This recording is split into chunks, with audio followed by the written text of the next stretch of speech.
نحمده ونصلي على رسوله الكريم أما بعد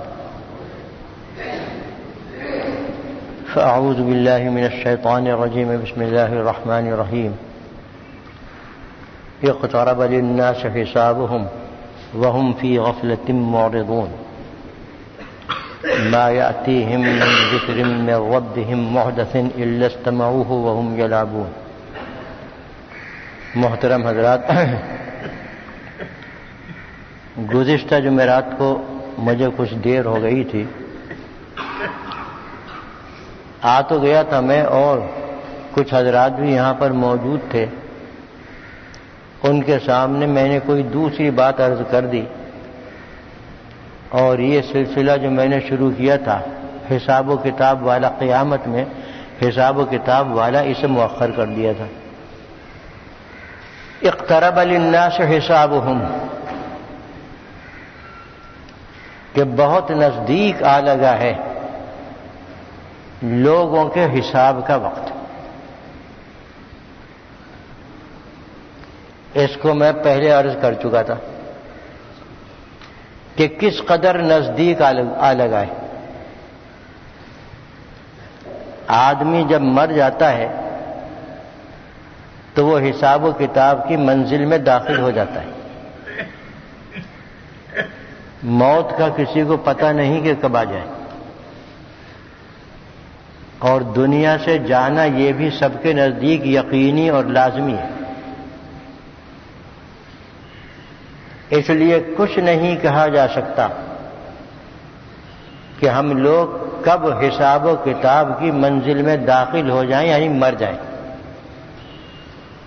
ہمارے یہاں اردو میں مثل مشہور ہے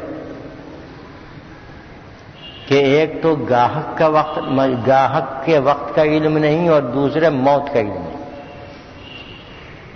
دکان پر گاہک کب آ جائے گا پتہ نہیں، کوئی نہیں بتا سکتا. اسی طریقے سے موت کب آ جائے گی کچھ پتہ نہیں. بڑے بڑے آلات اس زمانے میں ایجاد ہو گئے جس پر آج کا انسان فخر کرتا ہے، حالانکہ یہ کچھ بھی نہیں. جتنی چیزیں ایجاد ہوئی ہیں یہ سب نقالی ہیں، لیکن کوئی ایسا آلہ آج تک نہ ایجاد ہوا نہ ہو سکتا ہے کہ جس سے صحیح وقت موت کا معلوم ہو جائے. موت آئی اور حساب و کتاب کی منزل میں داخل ہو گیا. اب آپ بتائیے کہ کس قدر نزدیک ہے انسانوں کے حساب کا وقت. آنکھ بند ہوئی اور قبر کے اندر پہنچ گئے. اس قدر نزدیک ہونے کے باوجود اس قدر غفلت ہے، اتنی زیادہ غفلت ہے، نہ صرف کافروں کو بلکہ اس زمانے میں امت مسلمہ کو، کہ اس سے پہلے تاریخ میں اس کی نظیر نہیں ملتی. حساب و کتاب سے جس قدر غفلت، اپنی موت سے جس قدر بے خبری اور اپنی قبر سے جس قدر لاپرواہی اس زمانے میں ہے امت مسلمہ کو. اس سے پہلے کبھی تاریخ امت کے اندر نظیر نہیں ملتی. ہیں اس کے بہت سے اسباب ہیں، خود بخود تو یہ بات نہیں ہوئی، اسباب بہت سے ہیں. حالانکہ امت بھی جانتی ہے اور کافر بھی جانتے ہیں کہ کچھ پتہ نہیں کب موت آ جائے، کچھ پتہ نہیں. بہرحال موت آتے ہی وقت منزل حساب شروع ہو جاتی ہے، اور اصلی حساب و کتاب تو ہوگا آخرت میں، یوم حساب میں. قبر میں پہنچتے ہی باز پرس شروع ہو جاتی. جیسے کسی کو پکڑا جائے، گرفتار کیا جائے، حوالات میں رکھا جائے تو حوالات میں باز پرس ہوتی ہے، اور اس کا اصل فیصلہ عدالت میں ہوتا ہے. بس یہ وقت جو ہے موت سے لے کر آخرت تک کا، یہ وقت ایسا ہی ہے مجرموں کے لیے کہ بعض پرس کے لیے ان کو بند کر دیا گیا حوالات میں. جیسا یہاں پر وہ تفتیش کے اندر معاملہ ظاہر ہوگا، یعنی قبر کے اندر، ویسا ہی اس مجرم کے ساتھ معاملہ کیا جائے گا قیامت تک. اور اگر کوئی مومن ہے، اعمال صالحہ بھی اس کے پاس ہے، اللہ تعالیٰ کو راضی اور خوش رکھنے کی وہ کوشش کرتا رہا ہے، شیطانوں سے بچنے کی فکر کرتا رہا ہے، تو اس کے لیے یہ قبر جو ہے ویٹنگ روم ہے فرسٹ کلاس کا. دنیا کی مثال دے کر سمجھا رہا ہوں. ویٹنگ روم ہے فرسٹ کلاس کا کہ اس میں تمام تر آسائشیں حاصل ہوتی ہیں، اور وہاں پر بعض پرس اگر ہوتی ہے تو بہت معمولی سی، اور قیامت تک کے لیے اس کو پھر اسی نعمت کے اندر رکھا جاتا ہے کہ جو قبر میں حاصل ہے. مقصود تو میرا یہ تھا کہ موت آتے ہی منزل حساب میں داخل ہو گیا. اولاً ابتدائی تفتیش ہوگی جو قبر میں ہوتی، اور اس کو میں پہلے کئی مرتبہ بتا چکا ہوں. اور اس تفتیش میں جو نتیجہ سامنے آئے گا اسی کے مطابق اس شخص کے ساتھ معاملہ کیا جائے گا، موت کے وقت سے لے کر آخرت تک، قیامت تک، اچھا یا برا. اس کے بعد اصلی حساب و کتاب ہے، جس کو قرآن کریم نے یوم الدین اور یوم الحساب کہا ہے. وہ حساب و کتاب ہماری دکانداری کا نہیں، ہماری کمپنیوں کا اور فیکٹریوں کا نہیں. وہ حساب کتاب ہوگا وہاں پر اپنے اس زندگی کے سرمایے کا جو دنیا میں گزارا ہے، جو وقت گزارا ہے، یا اس سرمایے کو بہایا ہے، اس کا حساب ہوگا. یعنی یہ چند سالہ زندگی جو ہم میں سے ہر ایک کو ملی ہے، 70، 80، 90، 100 سال کی، اس پوری زندگی کا حساب ہوگا. اسی کے ضمن میں اور حساب بھی آ جائیں گے جو متعلق ہیں اس انسان کے. یہ حساب ہوگا رب العالمین کے سامنے. ہے کسی کی مجال کہ وہاں پر کھڑا ہو جائے بغیر لرزے؟ ہے کسی کی مجال؟ ادنا سا تھانے دار اس کے سامنے کھڑے ہوتے ہوئے شریف آدمی گھبراتا ہے. رب العالمین، رب الارباب، خالق کائنات اور یوم حساب کا مالک، اس کے سامنے کھڑے ہونے کی جرأت کون کر سکے گا؟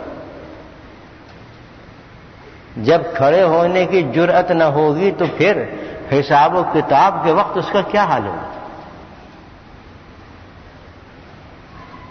میرے بزرگوں اور دوستوں، ڈرو اس وقت سے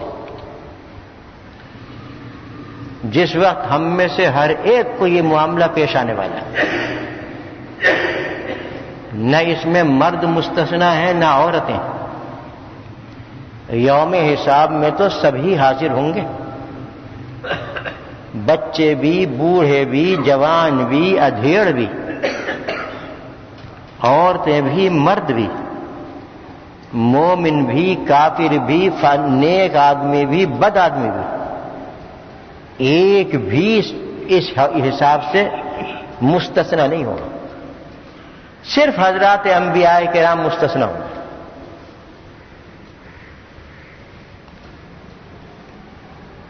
یہ یوم حساب ہے، اس سے ڈرو. اس یوم حساب میں تمام زندگی کے ایک ایک لمحے کا حساب دینا ہے. کس طرح یہ زندگی گزاری؟ ہم نے جو تمہیں یہ سرمایہ عطا فرمایا تھا زندگی کا، اس کو تم نے کس طریقے سے گنوایا، یا تم نے اس سے کس طریقے سے کمایا؟ گنوایا یا کمایا، اس کا حساب دو. یہ تو ایسی بات ہے کہ جو ہر مومن اور ہر مومنہ کے ایمان میں داخل ہے. اس کے بغیر ایمان ہو ہی نہیں سکتا. اس لیے میں اس پر زیادہ وقت نہیں لوں گا. مجھے تو یہ عرض کرنا تھا کہ حساب کس کس چیز کا ہوگا اس زندگی میں، سرمایہ زندگی میں کس کس چیز کا حساب ہوگا. سو اس سلسلے میں میں مختصر سی بات عرض کرتا ہوں، تفصیلات بعد میں آتی رہیں گی انشاءاللہ تعالی. حقوق اللہ، بندے پر حقوق ہیں. دنیا میں جو بھی بندہ یا بندی ہے اس پر اسلام نے حقوق عائد کیے ہیں، لازم کیے ہیں. اللہ کے حقوق، بندوں کے حقوق اور اپنی جان کے حقوق. یہ تین قسم کے حقوق ہیں جو ہر بندے ہر بندی پر لازم ہیں اور اللہ نے عائد کیے ہیں، فرض کیے ہیں. بندوں یعنی اللہ کے حقوق، خالق کے حقوق، یعنی اس کے احکام پر عمل کرنا، یہ حق ہے ہمارے رب کا. آپ ذرا سوچئے کہ ہمیں ہمارا افسر چند ٹکے دیتا ہے، چند ٹکے تنخواہ میں، لیکن ہم پابند ہیں اس بات کے کہ اس کا حکم مانیں. نہیں مانیں گے کان پکڑ کے نکال دیا جائے گا. کیا پوری دنیا اس پر نہیں چل رہی؟ یہ طریقہ دنیا کا نہیں. وہ رب العالمین جس نے ہمیں پیدا کیا، اس نے ہماری پرورش کی، یعنی ماں باپ کے ذریعے، اور ہمیں اس دنیا کے اندر بڑی نعمتوں میں رکھا. ایسی ایسی نعمتیں عطا فرمائیں جو اس کے بندوں میں سے لاکھوں کو حاصل ہو. کیا اس کا کوئی حق ہمارے اوپر نہیں ہے؟ ذرا سوچو حضرات، سوچو. اس کا تو سب سے بڑا حق ہونا چاہیے. وہ اگر نہ چاہتا تو ہم پیدا ہی نہ ہوتے، اور اگر پیدا ہو گئے تھے اور وہ نہ چاہتا تو ہم بچپن میں ہی مر جاتے یا ماں کے پیٹ میں مر جاتے. پیدا ہونے کے بعد اگر وہ چاہتا تو ہمیں بدترین قسم کا آدمی بنا دیتا، غیر مہذب اور جنگلی آدمی بنا دیتا. اس نے کتنا کرم کیا، کتنا بڑا انعام ہمارے اوپر کیا کہ ہمیں ایسی ایسی نعمتیں، ایسے ایسے عادات، اخلاق، اطوار ہمیں عطا فرمائے. کیا اس کا کوئی حق نہیں؟ زندگی اس نے دی، یہ سرمایہ اس نے عطا فرمایا. اس زندگی میں کیا اس کے لیے ایک دو گھنٹے ہمارے پاس نہیں؟ اسی کی دی ہوئی نعمت، اسی کی عطا کی ہوئی امانت، یعنی یہ سرمایہ زندگی. کیا ہم اس سرمایہ زندگی کو، زندگی میں تھوڑا سا وقت اس کے حقوق اور اس کی عبادت کے لیے نہیں نکال سکتے؟ کیسا ظلم ہے، کس قدر ناشکری ہے، اور کس قدر یہ حق ناسپاسی ہے کہ ہم حق ہی نہیں پہچانتے اس کا. ماں باپ ہیں، ظاہری طور پر انہوں نے ہمیں پرورش کیا،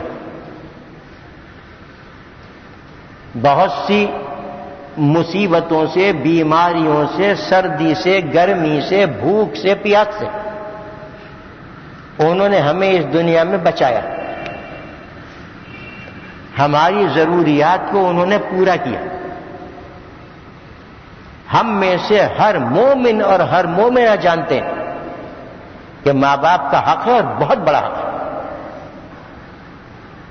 تو وہ رب العالمین جس نے اول سے آخر تک ہمارے ساتھ احسانات کا ڈھیر لگا دیا، نعمتوں کا انبار لگا دیا ہمارے پاس، کیا اس کے لیے ہمارے پاس تھوڑا سا وقت نہیں؟ اس بات کو سوچیں، غور کریں کہ ہمارے پاس کتنا وقت ہے اللہ کے لیے، اپنے مالک کے لیے۔ رہی صحیح ایک نماز ہے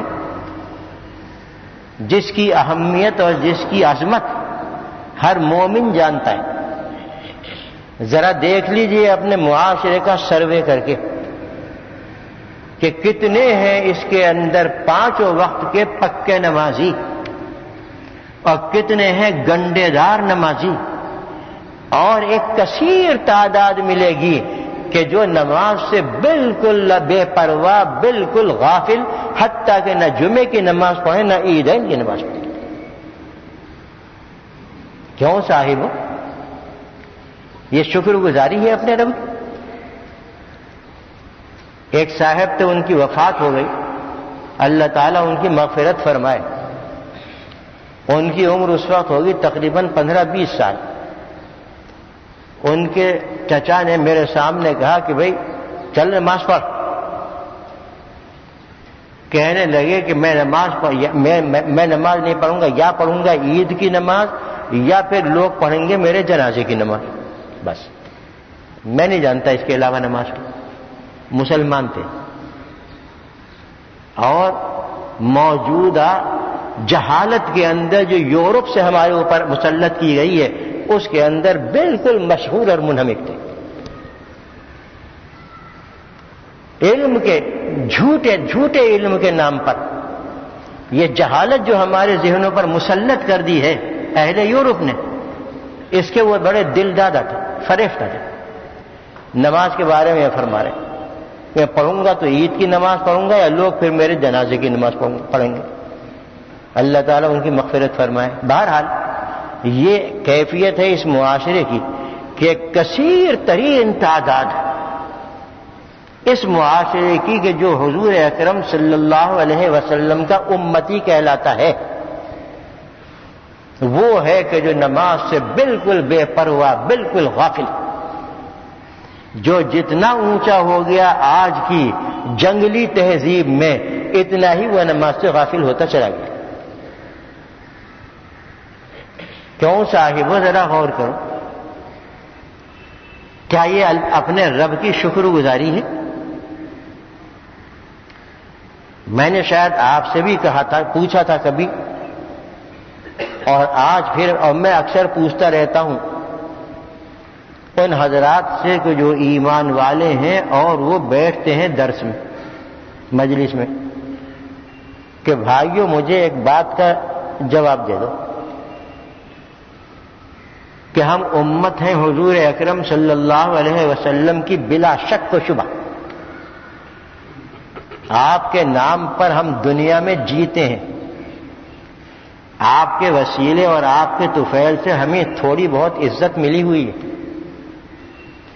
لیکن ذرا مجھے یہ بتا دو کہ اگر حضور اکرم صلی اللہ علیہ وسلم ہماری موجودہ حالت کو دیکھیں تو وہ اپنا امتی ہمیں سمجھیں گے یا نہیں؟ بتا دو۔ ہماری جو موجودہ معاشرت ہے، جو ہماری شکل و صورت ہے، جو ہمارے گھر کی معاشرت ہے، جو ہمارا رہن سہن ہے، ہمارے کاروبار ہیں، اور یہ تمام چیزیں جو ہماری اس دنیا کے اندر بھری ہوئی ہیں، اگر ان حالات کو آپ صلی اللہ علیہ وسلم دیکھیں تو ذرا خدا کے لیے انصاف سے بتا دو کہ آپ ہمیں اپنا امتی تسلیم کریں گے؟ آپ سے بھی یہی سوال۔ ہمارے بچوں کو دیکھیں کہ کس طرح وہ در بدر مارے پھر رہے ہیں، انہیں نہ منزل ملتی ہے نہ ان کا مقصود کچھ ایسا ملتا. جانوروں کی طرح زندگی بنانے کے زندگی گزارنے کے لیے ہم نے چھوڑ رکھا ہے. کیا ان کو دیکھ کر آپ صلی اللہ علیہ وسلم ہمارے بچوں کو دیکھ کر کیا آپ صلی اللہ علیہ وسلم اپنا امتی ان کو سمجھیں گے؟ آپ ذرا غور کرو اس کے اوپر تمام حضرات. لا محالہ آپ یہی کہیں گے اس کے جواب میں کہ آپ نہیں سمجھیں. امت ایسی ہو نہیں سکتی. آپ کی امت اور اس قدر اللہ تعالیٰ سے سرتابی کرنے والی اور اس کے احکام سے غافل آپ کی امت نہیں ہو سکتی. ابلیس تو ہو سکتا ہے اور ابلیس کی امت ہو سکتی ہے, آپ کی نہیں ہو سکتی. آپ کا جواب عقلی طور پر تو یہی ہوگا. لیکن کیا کریں کہ ہم آنکھوں سے دیکھ رہے ہیں کہ اس امت کا یہ برا حال ہو چکا ہے. اور میں غالباً پہلے بھی آپ کو بتا چکا ہوں اور نہیں بتایا ہے تو سن لیجیے. حدیث شریف میں ہے کہ حضور اکرم صلی اللہ علیہ وسلم کے سامنے آپ کی بارگاہ میں امت کے اعمال اجمالی طریقے پر ہفتے میں 2 دن پیش کیے جاتے ہیں. 2 دن پیشی ہوتی ہے امت کے اعمال کی, اجمالی طریقے پر, تفصیلی نہیں. تفصیلی تو یوم حساب میں ہوگی. ایک پیر کے دن اور ایک جمعرات کے دن. آج جمعرات ہے. ان 2 دنوں میں آپ کے سامنے پیشی ہوتی ہے امت کے اعمال کی. اب ذرا انصاف سے بتا دیجیے کہ اس موجودہ امت کے اعمال دیکھ کر آپ خوش ہوتے ہوں گے یا رنجیدہ؟ بتائیے. ہماری اس امت کے, اپنی اس امت کے جو آپ کے نام پر ہے اس دنیا میں, ان کے اعمال کو دیکھ کر آپ 2 دن ہفتے میں رنجیدہ ہوں گے یا خوش؟ ظاہر ہے کہ آپ یہی فرمائیں گے کہ رنجیدہ ہوں. اب آپ بتائیے ہے کیا ہمارے پاس؟ ہم کیا کر رہے ہیں؟ ہم اللہ کا حق ادا کر رہے ہیں, رسول کا حق ادا کر رہے ہیں, کیا کر رہے ہیں؟ حقیقت یہ ہے کہ ہم نے رسول کو بھی ناراض کر رکھا ہے اور اللہ کو بھی ناراض کر رکھا ہے. کس نے؟ اس امت مسلمہ نے ناراض کر رکھا ہے. اور یہ بھی یقین رکھیے حدیثوں کے اندر قرآن کریم بھی بتا رہا ہے کہ جس سے حضور اکرم صلی اللہ علیہ وسلم ناراض ہو جائیں وہ دنیا میں بھی تباہ و برباد ہوگا اور آخرت میں اللہ ہی بہتر جانتا ہے کیا ہوگا. آپ ہم سے ناراض ہیں, اس وقت ناراض ہیں. امت کو کہاں سے عزت مل جائے گی اس دنیا میں؟ اس امت کو کہاں سے شان و شوکت حاصل ہوگی؟ آپ کو ناراض کر کے ہو نہیں سکتی. خبر لو حضرت اپنی اور اپنے بال بچوں کی کہ ہم نے کس ڈھب پر انہیں ڈال دیا ہے, کس طرح ہم نے ان کو آزاد چھوڑ دیا ہے. اللہ کے حقوق ادا کرنے کا ہمیں خیال تک نہیں ہوتا, نہ اپنی طرف سے نہ اپنے بال بچوں کی طرف سے. میں ایک مثال دیا کرتا ہوں کہ اگر محلے میں کسی گھر میں آگ لگ جائے, خدا نہ کرے, ماں اپنے بچوں کو سمیٹ کر بیٹھ جاتی ہے, باپ اپنے دروازے میں تالا لگا دیتا ہے کہ یہ بچے باہر نکل کر وہاں نہ پہنچ جائیں, حالانکہ وہ آگ ابھی دور ہے, قریب نہیں ہے. خدا نہ کرے اگر قریب ہو تو اس گھر کے اندر نہ باپ رہے گا, نہ ماں رہے گی, نہ بچے رہیں گے, سب کو کھینچتے ہوئے باہر نکل کے بھاگ جائیں گے. اس دنیا میں کیا ایسا نہیں ہوتا؟ صاحبو گھر گھر آگ لگی ہوئی ہے, گناہ کبیرہ کی آگ لگی ہوئی ہے, نمازوں کے چھوڑنے کی آگ لگی ہوئی ہے, جماعت کو ترک کر دینے کی آگ لگی ہوئی ہے. ہمیں کبھی خیال ہوا کہ اپنے بچوں کو ادھر نہ جانے دیں, ہم خود بھی وہاں پر نہ جائیں؟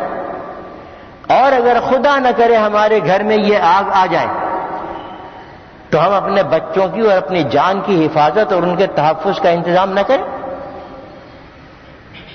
گناہ کبیرہ آگ ہے، آگ۔ نماز کا اور جماعت کا چھوڑ دینا آگ ہے، آگ۔ اور یہ آگ کون سی ہے؟ یہ میری اور آپ کی لگائی ہوئی آگ نہیں ہے، یہ آگ ہے حضور اکرم صلی اللہ علیہ وسلم کی لگائی ہوئی۔ حدیث شریف میں ہے، پانی لینا، کہ آپ صلی اللہ علیہ وسلم نے فرمایا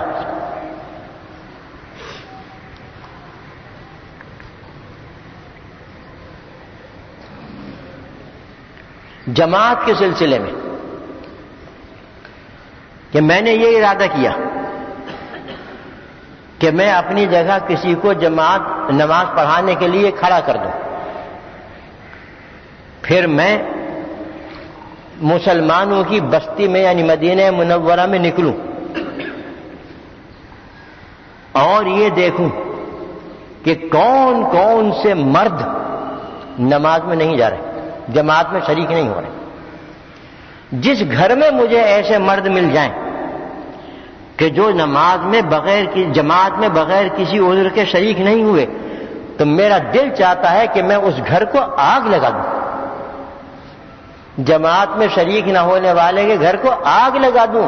یہ رحمت للعالمین فرما رہے ہیں، جنہوں نے کافروں کے سلسلے میں فرمایا کہ انہیں آگ میں ڈال کر جلاؤ نہیں، قتل کے مستحق نو قتل کر دو لیکن آگ میں نہ جلاؤ۔ کسی جانور کو آگ میں جلانے سے آپ نے منع فرمایا، لیکن جماعت چھوڑنے والے کے حق میں فرما رہے ہیں کہ میں اس کے گھر کو آگ لگا دوں۔ مگر چونکہ وہاں پر عورتیں ہیں، بچے ہیں جن پر جماعت لازم نہیں، ان کی وجہ سے میں چھوڑ دیتا ہوں۔ یہ آگ لگتی ہے حضرت حضور کی جانب سے ان گھروں میں، اللہ ہمیں محفوظ رکھے کہ جہاں پر بغیر کسی عذر کے مرد جماعت سے نماز نہیں پڑھتے۔ جماعت کا جب یہ حکم ہے تو نماز کا کیا حکم ہوگا؟ خیر، میں تو یہ بات عرض کر رہا تھا کہ دیکھیے آپ صلی اللہ علیہ وسلم ہم سے خوش ہیں یا ناراض؟ لا محالہ آپ یہی فرمائیں گے کہ آپ ہم سے ناراض ہیں۔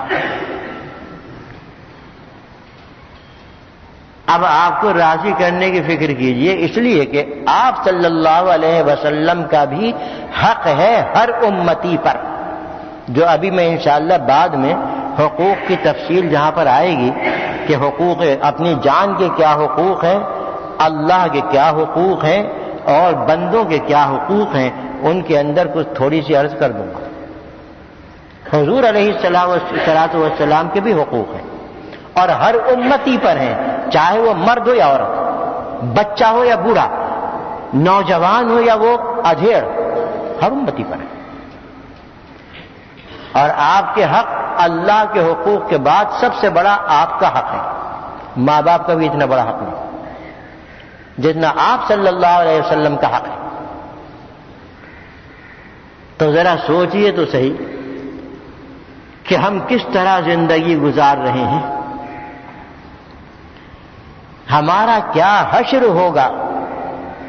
آخرت تو ابھی ہمارے اعتبار سے دور ہے، لیکن اس دنیا میں ہمارا کیا حشر ہوگا، کیا انجام ہوگا؟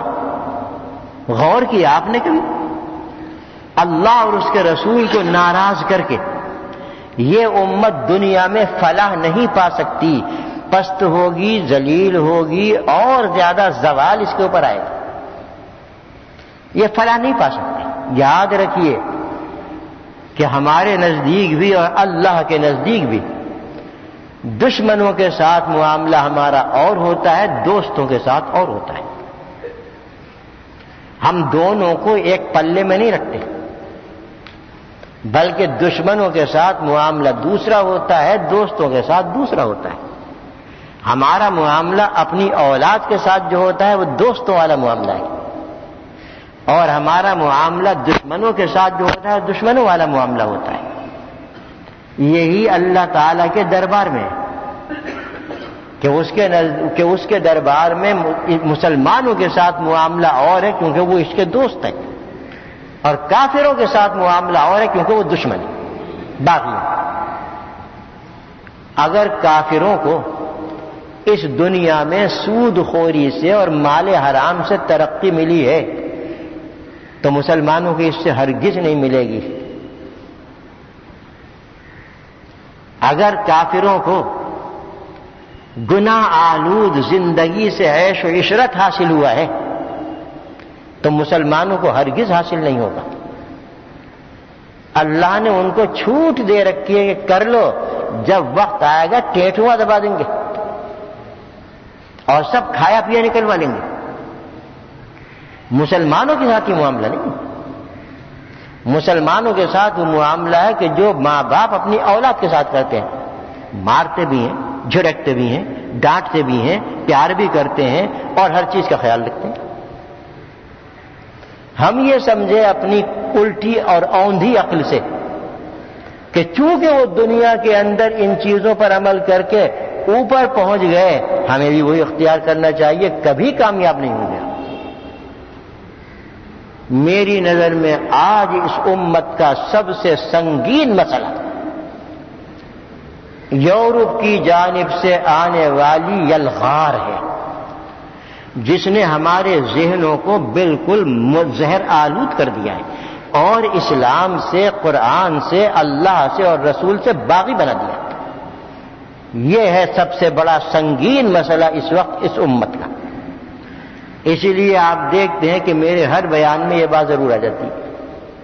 اللہ تعالی ہمیں توفیق عطا فرمائے اپنی اصلاح کی، اور حضور اکرم صلی اللہ علیہ وسلم کی سچی غلامی دعا کریں اللہ تعالی ہمیں عطا فرمائے، اور دعا کریں کہ اللہ تعالی ہمیں ان ابلیسوں اور ابلیس کے چیلوں سے اللہ تعالی ہمیں اور ہمارے بچوں کو محفوظ رکھیں، اور صراط مستقیم پر ہم سب کو چلنے کی توفیق عطا فرمائے، اور دعا کریں کہ اللہ تعالی ہمیں امن و امان عطا فرمائے، بد امنی سے اللہ تعالی ہماری حفاظت فرمائے، اور اللہ تعالی ہم میں سے جو بیمار ہیں ان کو شفائے کلی عطا فرمائے، ہم سب کو صحت و تندرستی عطا فرمائے، اور اللہ تعالی ہم سب کو قرآن کریم سے شیفتگی، فریفتگی اور محبت عطا فرمائے، اور اس پر عمل کرنے کی توفیق عطا فرمائے۔ اللہ تعالی ہم کو اپنا سچا غلام بنا لے، اور حضور اکرم صلی اللہ علیہ وسلم کا سچا امتی بننے کی ہمیں توفیق عطا فرمائے، اور دعا کریں کہ اللہ تعالی ہماری حالت زار کو درست فرما دیں، اور دنیا میں بھی عزتیں عطا فرمائے، آخرت میں بھی عزتیں عطا فرمائے، برحمتک یا ارحم الراحمین۔